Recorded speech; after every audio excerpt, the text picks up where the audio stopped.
In today's video, I'm going to teach you how to set Microsoft Edge as your default PDF viewer.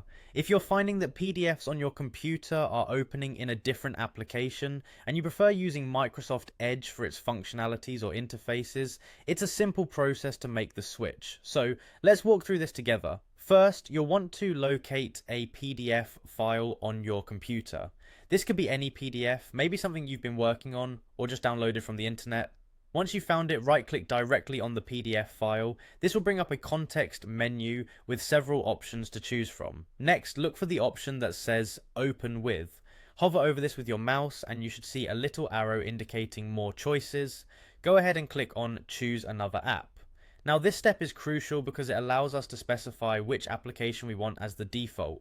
When you click Choose Another App, a list of applications installed on your computer will appear.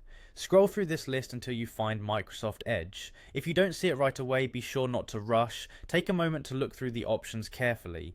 Microsoft Edge might not be immediately visible if you have many applications showing up here. Once you've identified Microsoft Edge in the list, click to highlight it. This not only selects it for this current session, but with another step can make it the go-to choice for all future PDF openings. And that brings us to the important checkbox we need to address. Under where you selected Microsoft Edge, there's a little checkbox that says always use this app to open PDF files. Go ahead and click on this box. By doing so, you're telling your computer to remember this choice and use Microsoft Edge for all PDFs moving forward, which saves you from having to repeat these steps each time you open a new PDF. After checking the box, we're almost done. Simply click the OK button and this solidifies your choice.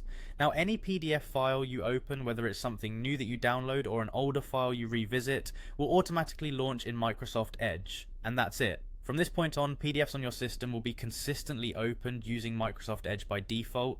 This is a handy way to streamline your workflow, especially if you enjoy using Edge's PDF viewing features. I hope this tutorial was clear and helpful for you. Thanks for watching, and feel free to check out more of our guides for practical tech tips and tricks.